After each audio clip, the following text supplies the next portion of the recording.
রাত 12টা বাজে। Platform number 3-এ ঢুকেছে একটা পুরনো ট্রেন, কিন্তু এই ট্রেনে মানুষ ওঠে না, শুধু হারিয়ে যাওয়া আত্মারা ফিরে আসে।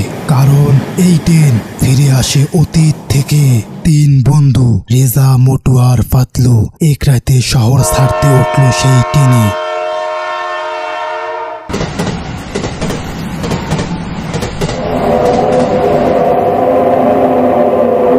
তাদের কেউ জানতো না ট্রেনটা তাদের গন্তব্যে নয়, বরং টেনে নিচ্ছে এক অভিশপ্ত জগতে। কামরার আলো নিভে যায়, দরজাগুলো নিজে থেকেই বন্ধ হয়ে যায়, আর কোথাও একটা মেয়ে কান্নার আওয়াজে ভেসে আসে। টিকিট কন্ট্রাক্টরও নেই, মানুষ নেই, শুধু ছায়ারা ঘুরে বেড়াচ্ছে। একটা মেয়ে সাদা শাড়ি পরে মাথা নিচু করে হেঁটে যাচ্ছে, তার ছায়া নেই, পা মাটিতে ছোঁয় না।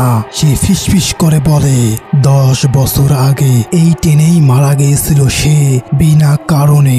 টিকিট কাটা ছিল না বলে এক কন্ডাক্টর তাকে চলন্ত ট্রেন থেকে ফেলে দিয়েছিল। সে ফিরে এসেছে প্রতিশোধ নিতে। তার চোখ নেই, শুধু অন্ধকার। সে চায় আত্মা, বেঁচে থাকা মানুষের আত্মা। রেজা, মোটু আর পাতলু জান বাঁচিয়ে লাফ দেয় ট্রেন থেকে।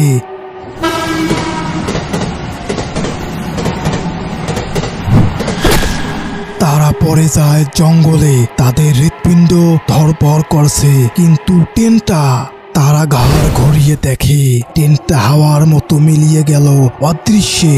তুমি যদি একদিন রাতে কোনো পুরনো ট্রেন দেখো, দেখবে সেটার ছায়া নেই।